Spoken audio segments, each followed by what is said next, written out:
नमस्कार, बहुत स्वागत है आपका। मैं हूं रीनू। सबसे पहले बात खंडवा से बड़ी खबर है कि जहां छैगांव माकन में देर रात ऑटो पार्ट्स की दुकान में भीषण आग लग गई और आग ने पास की 2 दुकानों को भी अपनी चपेट में ले लिया।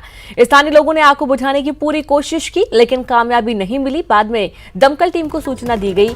आग लगने की वजहों का खुलासा नहीं हो पाया है और देर रात ये भीषण आग लगी और आग देखते ही देखते फैल गई। तो बड़ी खबर आपको दे रहे हैं खंडवा से, जहां पर खंडवा के गांव में भीषण आग लगी और आग के दौरान यह आग आसपास की भी 2 दुकानों को अपनी चपेट में ले ली।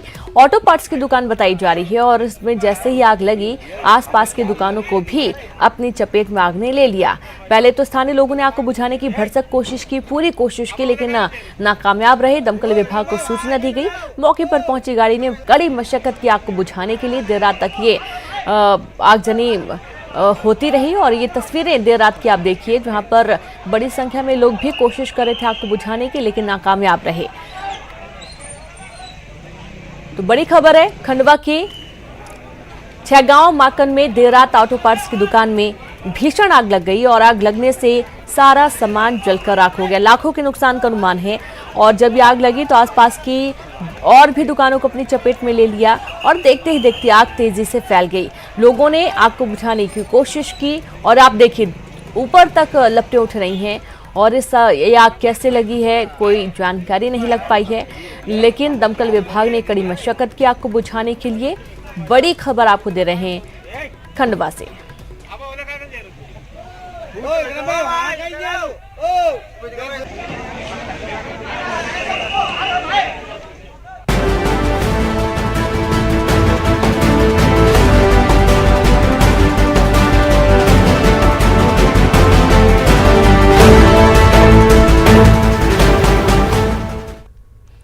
कोरोना महामारी के मद्देनजर देश भर में लागू लॉकडाउन 3 की म्याद आज खत्म हो रही है, लेकिन लॉकडाउन का बढ़ना तय है। 31 मई तक लॉकडाउन बढ़ाया जा सकता है। पीएम ने पिछली बार देश के नाम संबोधन में इसका जिक्र किया था।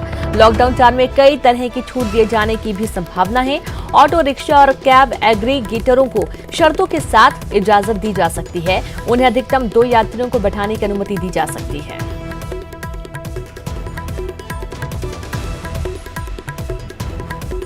तो लॉकडाउन का तीसरा चरण आज से खत्म हो रहा है, लेकिन फिर भी 31 मई तक लॉकडाउन बढ़ सकता है और इसकी म्याद बढ़ सकती है, लेकिन कई चीजों की रियायत होगी। लॉकडाउन के तीसरे चरण के खत्म होने के साथ ही जब चौथा 31 मई तक लॉकडाउन बढ़ेगा तो इसमें कई सारी दुकानें खुलने की इजाजत होंगी। बोर्ड परीक्षाओं को लेकर सरकार ने बड़ा फैसला लिया है और अब 10वीं के बचे हुए पेपर नहीं होंगे। छात्रों ने जिन विषयों की परीक्षा दे दी है उसके आधार पर ही रिजल्ट तैयार होगा। 10वीं में जिन विषयों की परीक्षा नहीं हुई है उसके लिए लिखा जाएगा पास। वहीं 12वीं के बचे हुए पेपर 8 जून से 16 जून के बीच लिए जाएंगे। निजी स्कूलों को लेकर भी सरकार ने बड़ा फैसला लिया है, जहां लॉकडाउन के दौरान निजी स्कूल सिर्फ ट्यूशन फीस ही लेंगे। ट्यूशन फीस के अलावा कोई स्कूल फीस नहीं ली जाएगी।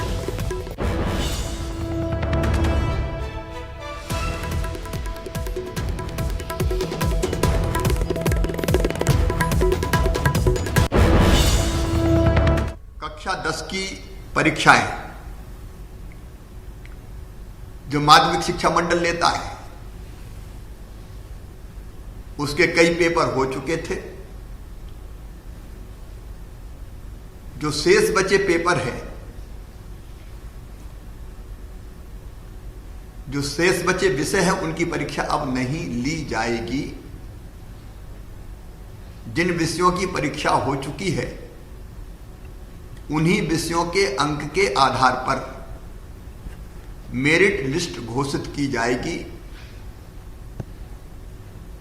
और जो विषय बचे हैं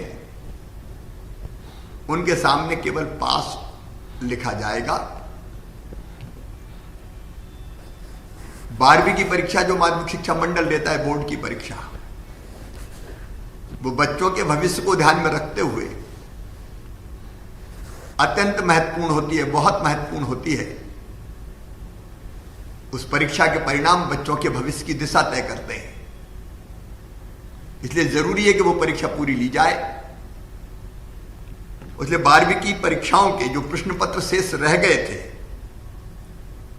अब उनकी परीक्षा दिनांक 8 जून 2020 से 16 जून 2020 के मध्य आयोजित की जाएगी। सीबीएसई के परीक्षा की तिथियां भी घोषित हो चुकी है। हमारे 12वीं के बच्चों का भविष्य प्रभावित ना हो, इसलिए हमने ये परीक्षाएं लेने का फैसला किया है। इंदौर से खबर, जहां कोरोना के 92 नए केस सामने आए हैं। इंदौर में पॉजिटिव मरीजों की संख्या बढ़कर अब 2470 हो गई है। अब तक कोरोना के 1119 मरीज यहां पर ठीक हो चुके हैं। इंदौर में अब तक 100 लोगों की कोरोना से मौत हो चुकी है। तो खबर इंदौर से, पॉजिटिव मरीजों का आंकड़ा बढ़ा और यह आंकड़ा अब बढ़कर 2470 पहुंच गया है। 92 नए केस फिर से सामने आए हैं और जो रिकवर मरीजों की संख्या 1119 है और इंदौर में अब तक 100 लोगों की मौत हो चुकी है। और ज्यादा जानकारी के साथ संवाददाता अरुण जुड़ गए। अरुण, 92 फिर से नए केस सामने आए हैं, किस तरीके की एहतियात, क्या नए कदम सरकार की तरफ से? देखिए, 92 नए मरीज सामने आए हैं, लेकिन 2152 जो सैंपल थे, जो बैकलॉग भी हो गया था, उन सब की अब जांच हो चुकी है और जिसमें से 92 नए पॉजिटिव मरीज सामने आए हैं और ये अब 2470 पे मामला पहुंच गया है। पॉजिटिव मरीजों की लगातार संख्या बढ़ती जा रही है और 2500 के करीब आंकड़ा पहुंच रहा है। 1251 मरीजों का अभी भी विभिन्न अस्पतालों में इलाज चल रहा है। एक मरीज की मौत हुई है जो 45 साल का था और पिछले 10 दिनों से अस्पताल में भर्ती था और उसकी मौत हो गई। मेडिकल रिपोर्ट में उसकी पुष्टि हुई, तो मरने वालों का आंकड़ा भी 100 तक पहुंच गया है। तो लगातार जो पॉजिटिव मरीजों की संख्या है बढ़ती जा रही है और अब ये 92 तक पहुंच गई। अभी तक 60, 70, 72 तक थी, लेकिन अब 92 तक मरीजों की संख्या पहुंच गई। चिंता की बात है। ऐसे में इंदौर को अभी और एहतियात बरतने की आवश्यकता है। लॉकडाउन का पालन करने की जरूरत है और लोगों को भी एहतियात बरतने की जरूरत है। बिल्कुल बिल्कुल, बहुत बहुत शुक्रिया आपका अरुण तमाम जानकारी के लिए। तो बड़ी संख्या में सैंपल लिए जा रहे हैं, जांच की जा रही है। 92 फिर से नए केस सामने आए हैं। यहाँ पर जरूरत यह है कि प्रत्येक व्यक्ति की खुद की जिम्मेदारी है कि वो अपनी सुरक्षा रखे और घर से तभी निकले जब बहुत ही आवश्यक काम हो, वरना बिल्कुल भी ना निकले। तो इंदौर में लगातार मरीजों का आंकड़ा बढ़ रहा है। 2470 कुल पॉजिटिव मरीजों की संख्या हुई है। 1119 मरीज यहाँ पर स्वस्थ हुए हैं। 100 लोगों की कोरोना से मौत हो चुकी है।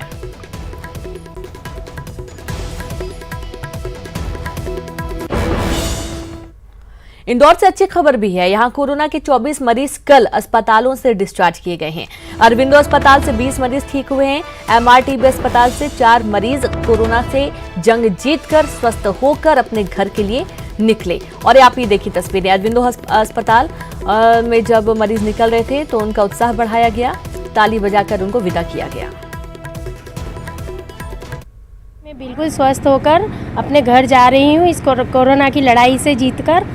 और मैं इस पूरे स्टाफ को, डॉक्टर्स वगैरह, पूरा जो भी कर्मचारी हैं यहाँ के, उनका सबका धन्यवाद करती हूँ। वो बहुत जी जान से सबकी सेवा कर रहे हैं। और आदरणीय मुख्यमंत्री जी शिवराज सिंह चौहान जी का भी बहुत बहुत आभार, वो भी बहुत अच्छी सेवाएं दे रहे हैं। और मनीष सिंह जो हमारे इंदौर जिला के कलेक्टर हैं, उनका भी मैं धन्यवाद करती हूँ, आभार। शंकरगंज जिनसे मैं रहती हूँ, मैं आदरणीय मुख्यमंत्री जी का धन्यवाद करती हूँ। मैं स्वस्थ होकर घर जा रही हूँ। मंदसौर से भी अच्छी खबर है। यहां कोरोना के 7 मरीजों को अस्पताल से डिस्चार्ज किया गया और अब तक कोरोना के 27 मरीज यहां स्वस्थ हो चुके हैं। मंदसौर में कोरोना के कुल 60 मरीज हैं, जबकि 5 लोगों की मौत हो चुकी है। डिस्चार्ज होने वाले मरीजों में 3 साल की बच्ची भी शामिल है। स्वस्थ होने वाले मरीजों का डॉक्टर्स और स्टाफ ने ताली बजाकर हौसला बढ़ाया।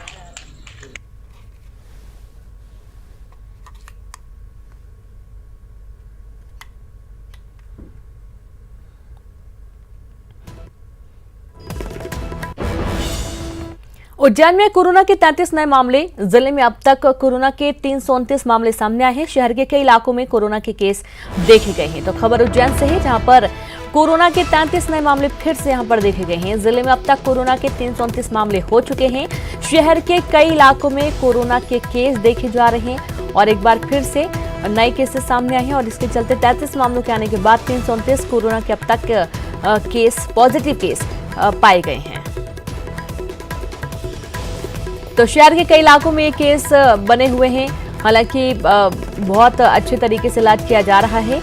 यहाँ पर कई मरीजों की मौत भी हो चुकी है, कई मरीज ठीक भी हो चुके हैं। कुल अब तक 329 कोरोना संक्रमित मरीज सामने आ चुके हैं। शहर के कई इलाकों में कोरोना के केस देखे जा रहे हैं और उज्जैन में कोरोना के 33 नए मामले एक बार फिर से सामने आए हैं और संवाददाता आनंद निगम जुड़ गए हैं। आनंद, 33 नए मामले फिर से सामने आए। उज्जैन के किस इलाके से ये मामले देखे गए हैं? बिल्कुल रीनू, देखिए 33 मामलों की पुष्टि जो है सीएमएचओ ने कर दी है और ये सभी जो है नए और पुराने क्षेत्रों के मामले बताए जा रहे हैं, जिसमें नए क्षेत्र भी ज्यादा है। साफ तौर पे देखा जा सकता है कि उज्जैन में अब ये जो संक्रमण है उन नए क्षेत्रों में भी फैल रहा है, जहां पर पहले ये संक्रमण नहीं था। लेकिन जिस तरह से संक्रमण फैला है और एक साथ 33 जो है संक्रमित मरीजों का जो मामला सामने आया है, जो मरीजों की पुष्टि हुई है, इसमें साफ तौर पर जो देखा जा रहा है कि कुल जो नए मरीज हैं वो 329 हो चुके हैं। तो 300 का आंकड़ा फिलहाल उज्जैन में संक्रमित मरीजों का पार हो चुका है और लगातार ये आंकड़ा रोजाना बढ़ता हुआ दिखाई दे रहा है। जी बिल्कुल, रोजाना आंकड़े भी बढ़ रहे हैं, मरीज सामने आ रहे हैं। स्वास्थ्य विभाग की तरफ से किस तरीके के एहतियात कदम, क्योंकि इलाज तो किया जा रहा है आनंद, लॉकडाउन भी रखा जा रहा है, टोटल लॉकडाउन भी जरूरत पड़ने पर किया जा रहा है, लेकिन उसके बावजूद जो आंकड़े बार बार देखे जा रहे हैं, कारण क्या हो सकते हैं? बिल्कुल, देखिए यही बात हमने भी जो अधिकारियों से जानने की कोशिश की है और लगातार जो उज्जैन कलेक्टर हैं और उनके जो सीएमएचओ हैं डॉक्टर महावीर खंडेलवाल, उनका साफ तौर पे यही कहना है कि कोशिश की जा रही है कि जल्द से जल्द मरीज अपनी बीमारी छुपाए ना और डॉक्टर के सामने आए। लेकिन लगातार मरीज यही कर रहे हैं कि जहां पर संक्रमण पहले फैला था वहां पर जो है मरीज अपनी बीमारी छुपा रहे हैं, वो सामने नहीं आ रहे हैं। और अब जो सर्वे हो रहा है, सर्वे में भी निकल के आ रहा है कि जो ज्यादातर इस तरह के मरीज हैं जो पहले से ही संक्रमित थे लेकिन वो छुपाते आए हैं अपनी बीमारी। एक बात और कि जिस तरह से सर्वे लगातार किया जा रहा है उसके बाद अब ये पता पड़ पाया है कि जो सर्वे में कुल 10 ऐसे नए मरीज सामने आए हैं, इन 33 में से वे 10 मरीज में हैं जो सर्वे के में सामने आए हैं। जी, शुक्रिया आपका आनंद जानकारी के लिए। तो सर्वे में नए मामले सामने आए हैं। 33 नए मामले सामने आने के बाद स्वास्थ्य विभाग की यही कोशिश है कि जल्द से जल्द जो एक्टिव केसेस उनको ठीक किया जा सके और यहाँ पर प्रत्येक व्यक्ति की जिम्मेदारी, एक बार फिर से यही कहना होगा कि प्रत्येक व्यक्ति की जिम्मेदारी है कि वो छुपाए नहीं, वो खुद ब खुद डॉक्टर के पास जाकर अपना इलाज कराएं।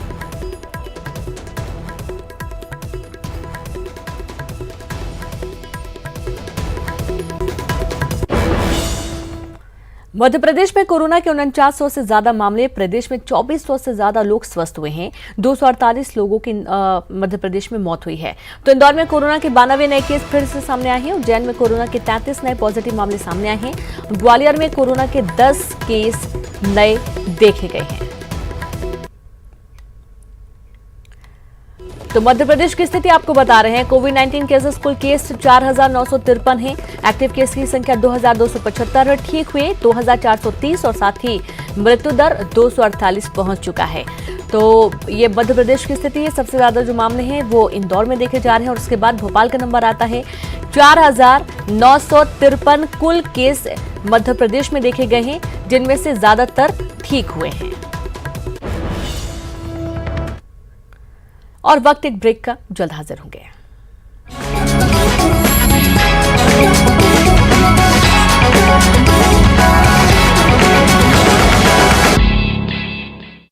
ब्रेक के बाद एक बार फिर से आप सभी का स्वागत है।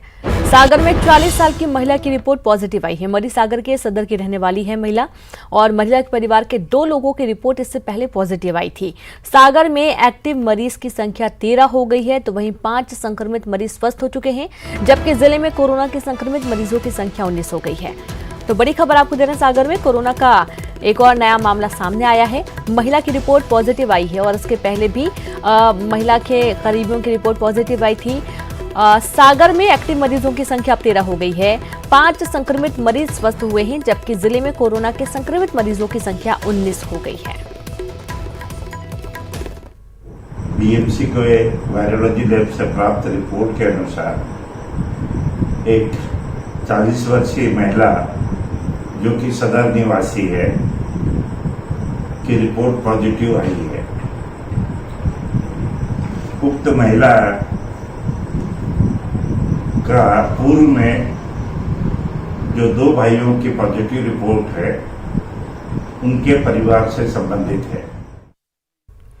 न्यूज 18 की खबर का असर हुआ है। सागर में छतरपुर बॉर्डर में हुए सड़क हादसे में मृतक मजदूरों के परिजनों के लिए शिवराज सरकार ने 1-1 लाख मुआवजे का ऐलान किया है।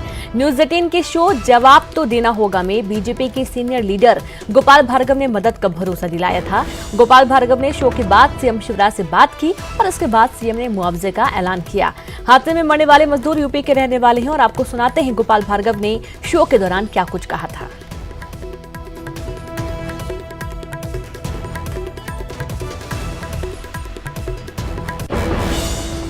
मेरा एक छोटा अनुरोध है सर कि कुछ अनाउंसमेंट कर दीजिए। अगर मान लीजिए वो परिवार वहां हो, कलेक्टर सागर से बोल के वो बच्चे वहां हो, तो कम से कम उनके यूपी पहुंचने का या वहां सागर में रखने का थोड़ा आप पता कर लीजिएगा कि वो हो सकता है अभी भी मुश्किल में हो। गोपाल जी, निश्चित रूप से आपने जो कहा, मैंने दोपहर में थोड़ी चर्चा की थी, लेकिन अभी आप ये आपका जो अभी हमारे बीच में डिस्कशन हो रहा है, इसके समाप्त होने के तुरंत बाद मैं जो भी संबंधित अधिकारी उनसे चर्चा करूंगा और राज्य सरकार संबंधित अधिकारी उनसे भी और शिवराज जी मुख्यमंत्री जी से भी मैं चर्चा करूंगा और इसके बाद में जो कुछ भी होगा यदि आप आवश्यक समझेंगे तो आप। बहुत शुक्रिया सर।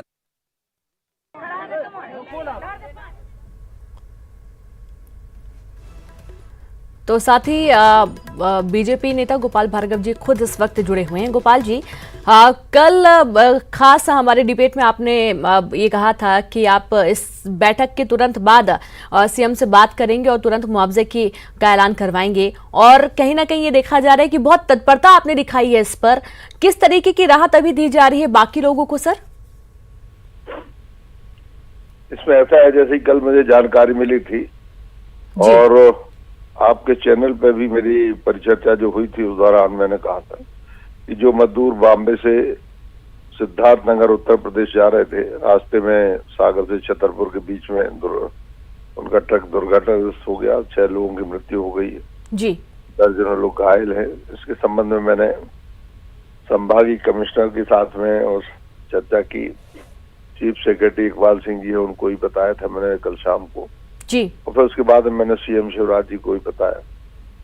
तो ये निर्णय हुआ कि नियम तो नहीं है वैसे, क्योंकि राज्य के बाहर के लोग थे। सामान्यतः परंपरा ये है कि राज्य के मुख्यमंत्री ही अपने राज्य के लोगों के लिए सहायता देते हैं, लेकिन शिवराज जी ने सहानुभूति पूर्वक विचार करके और 1-1 लाख रुपए की सहायता मृतकों के लिए तुरंत स्वीकृत की थी। उन्होंने मुझसे ये भी कहा था कि आप घोषित कर दें, ये राशि हम उनके लिए दे रहे हैं। तो मैंने उनको धन्यवाद भी दिया था, क्योंकि संदर्भ आपके लोगों के द्वारा और अन्य लोगों के द्वारा प्रस्तुत किया गया था, इस कारण से मैंने आपको भी उस समय जानकारी देना उचित समझा। और बहुत ही लाचार बेबस गरीब लोग थे और उनकी मदद करके मुझे लगा कि भले ही कितनी मदद हुई हो, लेकिन फिलहाल उनकी जीविका के लिए आवश्यक था। और ये बहुत बड़ी मदद है सर, जो पहल आपने की और जिस तरीके से सरकार ने तुरंत इस पर कदम उठाए हैं, वो भी उस दौरान जब वो जितने भी ये मजदूर हैं, मृतक हैं, ये इस राज्य के नहीं है, मध्य प्रदेश के नहीं, फिर भी अब इनके घर तक पहुंचाने के लिए जो बाकी बचे लोग हैं जो दुर्घटना का शिकार हुए थे, क्या उनको घर पहुंचाने के लिए भी अलग से कदम उठाए जाएंगे सर? मेरी कल डिविजनल कमिश्नर से बात हुई गंगवारी से, तो उन्होंने कहा ये सारी व्यवस्थाएं उन्होंने की हैं और जल्दी ये दाह संस्कार इत्यादि का काम जो भी होगा तो उनके परिवारजनों के लिए उसकी सहायता दे दी जाएगी। जी बिल्कुल, बहुत बहुत शुक्रिया हमसे जुड़ने के लिए, बातचीत करने के लिए गोपाल जी। तो पूर्व मंत्री गोपाल भार्गव जी जुड़े थे, जिनका कहना था कि कमिश्नर से बात करके उन्हें पूरी राहत पहुंचाने की बात कही जा रही है। और कल जब जवाब तो देना होगा में पूर्व मंत्री जुड़े थे तो हमारे सीनियर एडिटर ने उनसे कहा भी था और ये भी एक तरीके से अनुरोध भी था कि जो वहां पर लोग हैं जो परेशान हैं उनकी मदद की जानी चाहिए। और सीएम शिवराज सिंह चौहान से तुरंत पूर्व मंत्री ने बात की और 1-1 लाख रुपए मुआवजे का ऐलान किया गया है, राहत राशि दिए जाने का ऐलान किया गया है। और इसके साथ ही जितने भी मृतक हैं, उनके परिजन हैं, उनको उनके घर पहुंचाने की जिम्मेदारी भी सरकार ने ली है। खबर रीवा से, जहां पर देर रात बॉर्डर पर मजदूरों का हंगामा, यूपी एमपी सीमा पर लगाया जाम, सीमा पर रोके जाने का विरोध किया गया। भोजन की व्यवस्था न होने से भी नाराज थे, पुलिस को काबू में करने भांजनी पड़ी लाठियां। तो खबर रीवा से, जहां देर रात बॉर्डर पर मजदूरों ने जमकर हंगामा किया। मजदूरों का जमकर हंगामा देखा गया। देर रात की आप ये तस्वीरें देखिए। यूपी एमपी सीमा पर जमकर हंगामा हुआ, जाम लगा दिया गया। सीमा पर रोके जाने का इन लोगों ने विरोध किया था। भोजन की व्यवस्था न होने से मजदूर काफी नाराज हो गए। पुलिस को काबू करने में लाठियां भांजनी पड़ी, क्योंकि भोजन की कोई व्यवस्था नहीं थी। मजदूर भूखे प्यासे थे। उनका ये कहना था कि उनकी आस थी कि बॉर्डर जब वो पहुंचेंगे तो उनको खाना मिलेगा, लेकिन यहां पर खाने की कोई व्यवस्था न होने के चलते मजदूर वर्ग भड़क गए और काफी गुस्सा हो गए और इसके चलते ये जाम भी लग गया। और जब स्थिति काबू से बाहर होने लगी तो पुलिस को लाठियां भी भांजनी पड़ी। हालांकि बहुत ही दुखद ये है, क्योंकि मजदूर भूखे हैं, जाहिर तौर पर लंबे समय से चलते फिरते आ रहे हैं या यात्रा करके आ रहे हैं, तो उनको भूख लगी थी। और अक्सर ये देखा जाता है कि जब मजदूर वर्ग भड़कता है या जाम लगाता है तो उन्हें राहत पहुंचाने के बजाय उस भीड़ को काबू करने के लिए उन्हें कोई आश्वासन नहीं दिया जाता, बल्कि लाठियां भांज दी जाती हैं। गुना में सड़क हादसे में 2 मजदूरों की मौत हो गई, वहीं 11 लोग जख्मी हो गए हैं। जख्मी लोग सभी एक ही परिवार के हैं। ये लोग यूपी के बरेली से मुंबई के धारावी जा रहे थे। जख्मी लोगों को बेहतर इलाज के लिए ग्वालियर रेफर किया गया है। तो हादसे में 11 लोग जख्मी हुए। जख्मी लोग एक ही परिवार के हैं। सड़क हादसे में 2 मजदूरों की मौत हुई है। और इसी के साथ इस बुलेटिन में इतना ही। नमस्कार।